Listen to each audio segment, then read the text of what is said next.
Ce qui est rarement dit à propos du pardon, c'est qu'il peut devenir une erreur lorsqu'il est accordé sans lucidité. On nous a appris à pardonner comme si c'était toujours juste, toujours noble, presque obligatoire. Pourtant, dans la vie réelle, certaines blessures ne viennent pas d'un manque d'amour, mais d'un excès de confiance accordé aux mauvaises personnes.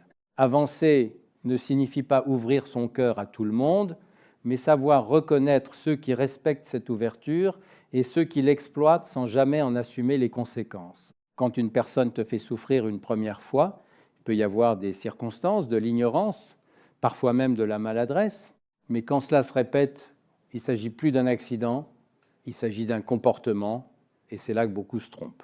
Ils confondent compréhension et tolérance, empathie et abandon de soi.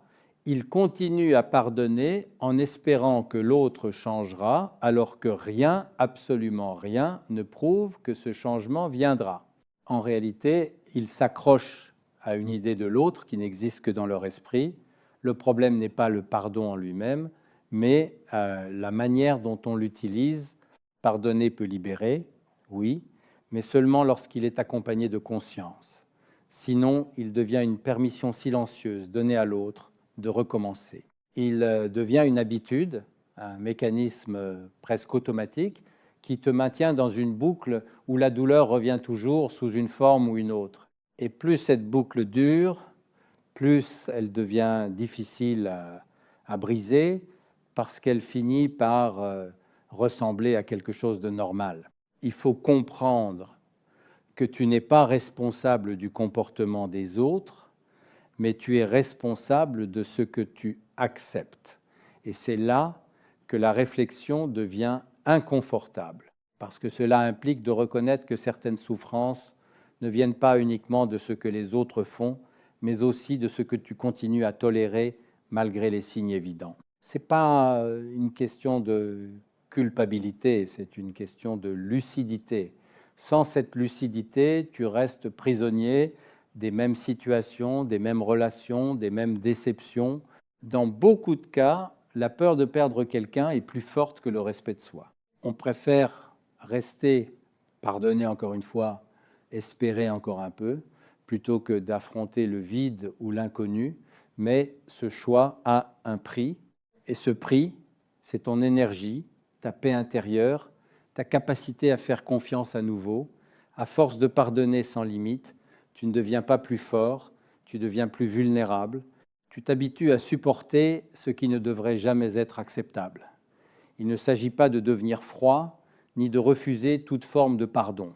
Il s'agit de comprendre que le pardon ne doit jamais être séparé du discernement. Certaines personnes méritent une seconde chance, mais d'autres transforment chaque chance en opportunité de répéter les mêmes erreurs. Et si tu ne fais pas la différence, tu finis par te trahir toi-même au nom d'une générosité mal placée. C'est pour cela qu'il est essentiel de reconnaître qu'il existe des profils de personnes avec lesquelles le pardon devient un piège. Non pas parce qu'elles sont fondamentalement mauvaises, mais parce que leur manière d'agir, répétée dans le temps, montre qu'elles ne sont pas capables de respecter ce que tu leur offres.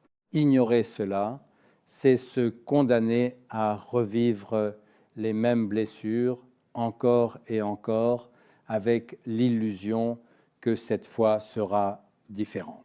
La vraie question n'est donc pas de savoir si tu dois pardonner ou non, mais à qui tu choisis de donner ce pardon, parce que ce choix détermine directement la qualité de ta vie. Pardonner sans réfléchir peut sembler noble, mais apprendre à ne pas pardonner certaines personnes, c'est parfois le premier acte réel de respect envers soi-même.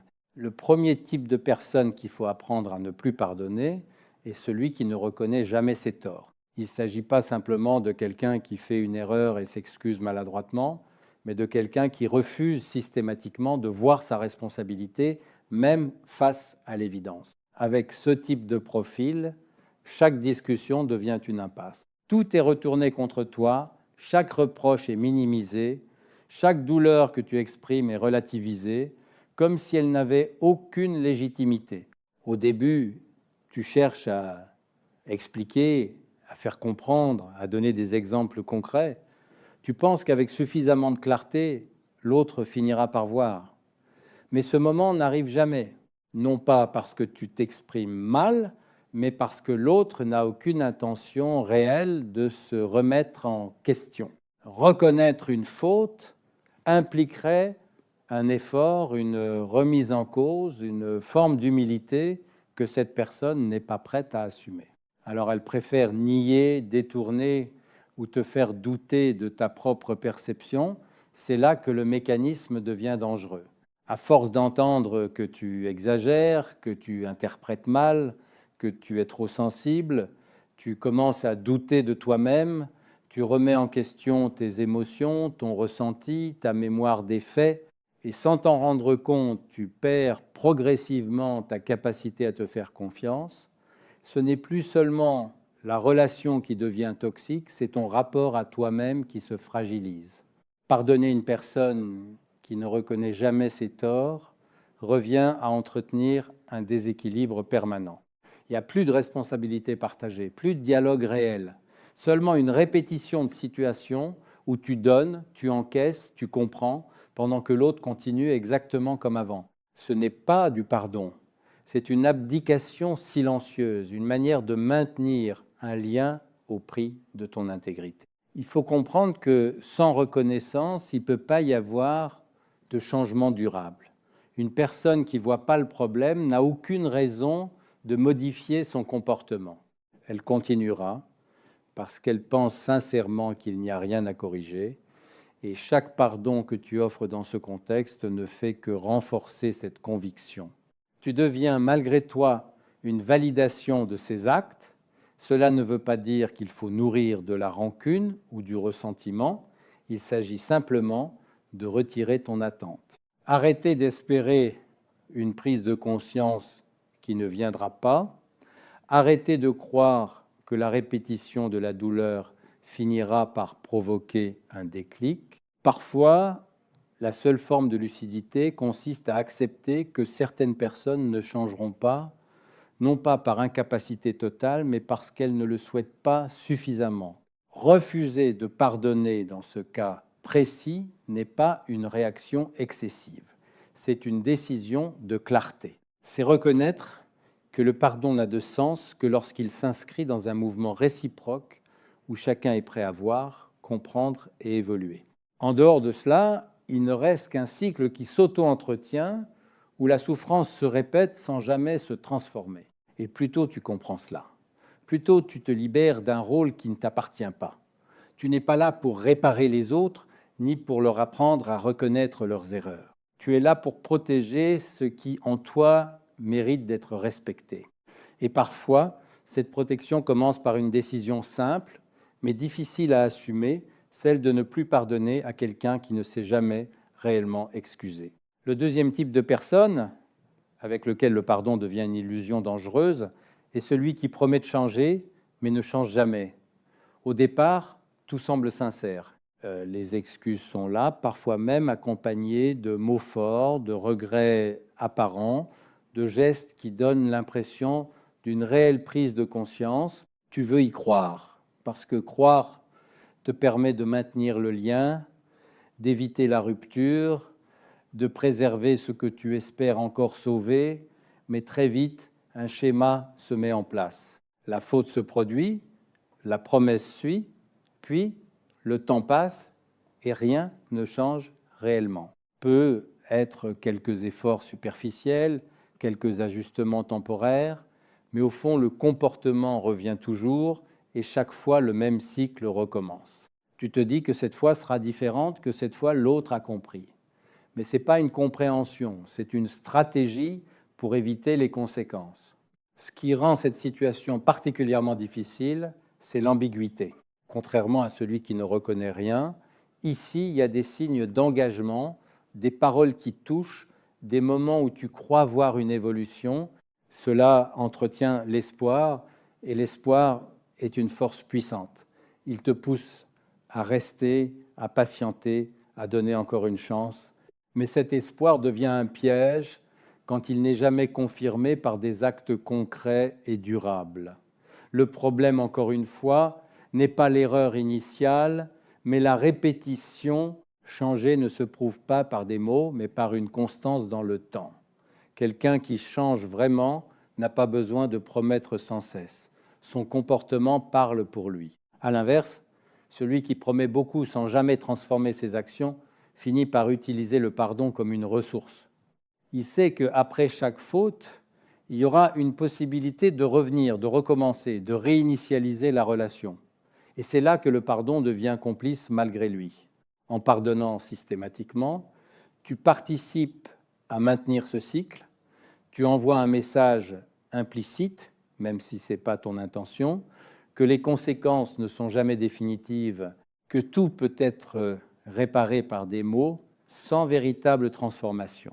Et à force, l'autre n'a plus de raison d'évoluer, puisqu'il obtient déjà ce qu'il veut sans faire l'effort nécessaire. Ce type de relation épuise lentement, pas par des conflits violents ou permanents, mais par une usure progressive. Tu donnes, tu attends, tu espères, et chaque déception laisse une trace. Ce n'est pas toujours spectaculaire, mais c'est constant, et cette constance finit par affecter ta confiance, non seulement en l'autre, mais aussi dans ta capacité à évaluer correctement les situations. Refuser de pardonner dans ce contexte ne signifie pas être inflexible ou incapable de comprendre. Cela signifie reconnaître que la répétition sans évolution n'est pas une erreur, mais un choix. Et face à un choix répété, tu dois faire le tien. Continuer à croire sans preuve ou accepter que certaines promesses ne sont que des mots. Il arrive un moment où le respect de soi demande de ne plus répondre à des excuses qui n'aboutissent jamais à des changements réels. Non pas pour punir, mais pour sortir d'un cycle qui ne mène nulle part. Parce que, au fond, pardonner quelqu'un qui ne change pas, c'est rester attaché à une version de lui qui n'existe que dans ton imagination. Et tant que tu restes attaché à cette illusion, tu t'empêches de voir la réalité telle qu'elle est. Une réalité où les actes parlent plus fort que les intentions, où le temps confirme les comportements et où la lucidité devient la seule forme de protection durable que tu peux t'offrir. Le troisième type de personne qu'il devient essentiel de ne plus pardonner est celui qui profite de ta bonté. Au début, cela ne saute pas aux yeux. Au contraire, cette personne peut sembler proche, chaleureuse, parfois même reconnaissante, mais avec le temps, un déséquilibre s'installe. Tu donnes plus que tu ne reçois, tu fais des efforts que l'autre ne fait jamais, tu t'adaptes constamment sans jamais voir la même flexibilité en retour. Ce qui caractérise ce profil, ce n'est pas forcément une intention malveillante évidente, mais une habitude, l'habitude de recevoir sans jamais vraiment donner, de demander sans se demander si c'est juste, de compter sur toi comme une ressource disponible en permanence. Et comme tu es quelqu'un de compréhensif, tu excuses, tu justifies, tu trouves des raisons à ce déséquilibre, tu te dis que l'autre traverse une période difficile, qu'il finira par reconnaître tes efforts, qu'il saura un jour rétablir l'équilibre, mais ce jour n'arrive pas. Parce que ce fonctionnement lui convient parfaitement, il n'a aucune raison de changer quelque chose qui lui profite, et plus tu continues à donner, plus tu renforces cette dynamique. Ce n'est pas que tu es faible, c'est que tu es généreux dans un contexte où cette générosité est exploitée au lieu d'être respectée. Avec le temps, une fatigue s'installe. Une fatigue discrète, presque invisible au début, mais qui devient de plus en plus présente. Tu ressens une forme de lassitude, parfois même de frustration, sans toujours comprendre d'où elle vient. Tu continues à faire ce que tu as toujours fait, mais quelque chose en toi commence à résister.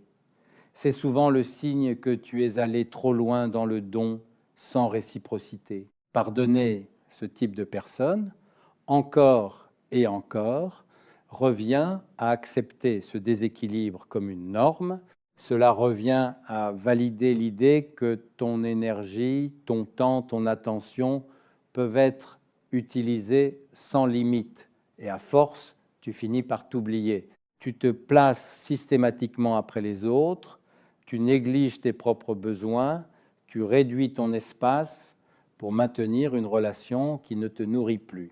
Il est important de comprendre que la générosité n'a de valeur que lorsqu'elle circule. Donner n'est pas le problème. Le problème, c'est donner dans un sens unique. Une relation saine implique un échange, même imparfait, même déséquilibré parfois, mais jamais totalement à sens unique sur le long terme. Sans cela, il ne s'agit plus d'un lien, mais d'une dépendance. Refuser de pardonner dans ce cas ne signifie pas refuser d'aider ou de soutenir. Cela signifie mettre une limite à l'exploitation de ta bonne volonté. Cela signifie reconnaître que ton énergie est précieuse et qu'elle doit être investie là où elle est respectée. Continuer à pardonner sans ajuster cette limite, c'est accepter de rester dans une relation où tu perds plus que tu ne gagnes. Il faut aussi accepter une réalité inconfortable. Certaines personnes ne voient pas le problème, non pas parce qu'elles sont incapables de comprendre, mais parce qu'elles n'ont jamais été confrontées à une limite. Tant que tu continues à donner sans condition, elles n'ont aucune raison de remettre leur comportement en question. C'est seulement lorsque tu changes ta manière d'agir que la dynamique peut évoluer ou disparaître. Et parfois, cette disparition est nécessaire. Non pas parce que la relation était totalement mauvaise, mais parce qu'elle était déséquilibrée au point de devenir nuisible. Apprendre à ne plus pardonner dans ce contexte, c'est apprendre à te respecter suffisamment pour ne plus accepter d'être utilisé, même de manière subtile. Cela demande du courage, parce que cela implique souvent de dire non, de prendre de la distance, de sortir d'un rôle dans lequel tu t'étais installé. Mais c'est aussi une manière de rétablir une forme de justice intérieure, une manière de te rappeler que ta valeur ne se mesure pas à ce que tu donnes aux autres, mais à la manière dont tu choisis de te traiter toi-même. Le quatrième type de personne face auquel le pardon devient une erreur répétée est celui qui manipule. Ici, la difficulté est plus subtile, parce que la manipulation n'est presque jamais évidente au premier regard. Elle se glisse dans les détails, dans les mots choisis, dans les silences, dans les réactions qui semblent disproportionnées ou inexplicablement déplacées. Au début, tu ne comprends pas vraiment ce qui se passe, mais tu ressens un malaise diffus, comme si quelque chose n'était pas aligné, sans pouvoir l'identifier clairement. Avec ce type de personne, la réalité devient instable. Un jour, tu es valorisé, compris, presque admiré.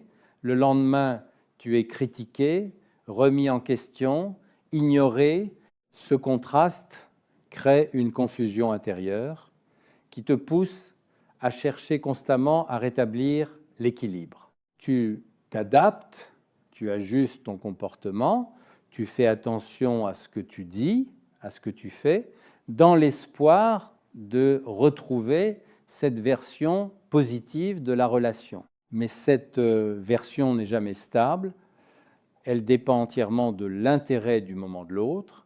La manipulation fonctionne précisément parce qu'elle joue sur tes émotions et ton besoin de cohérence. Lorsque quelqu'un te traite de manière incohérente, ton esprit cherche à comprendre, à rationaliser, à trouver une explication logique. Tu te dis que tu as peu, être mal compris, que tu as fait quelque chose de travers, que tu pourrais mieux faire.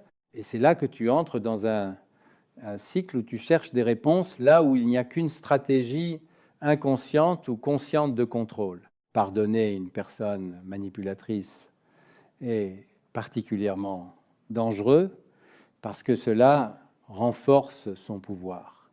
Chaque fois que tu pardonnes, tu confirmes que ces méthodes fonctionnent, que malgré les contradictions, malgré les tensions, malgré le malaise, tu restes et ce maintien du lien devient une ressource pour elle. Elle sait qu'elle peut aller loin, puis revenir, puis recommencer, sans réellement perdre ta présence. Ce qui est le plus destructeur dans ce type de relation, ce n'est pas seulement la souffrance directe, mais l'érosion progressive de ton repère intérieur. Tu commences à douter de ton intuition, de ton jugement, de ta capacité à interpréter correctement les situations. Tu perds ce sentiment de stabilité intérieure qui te permet normalement de savoir ce qui est juste ou non pour toi. Et sans ce repère, tu deviens plus vulnérable à l'influence de l'autre. Refuser de pardonner ici ne signifie pas refuser de comprendre les mécanismes de l'autre.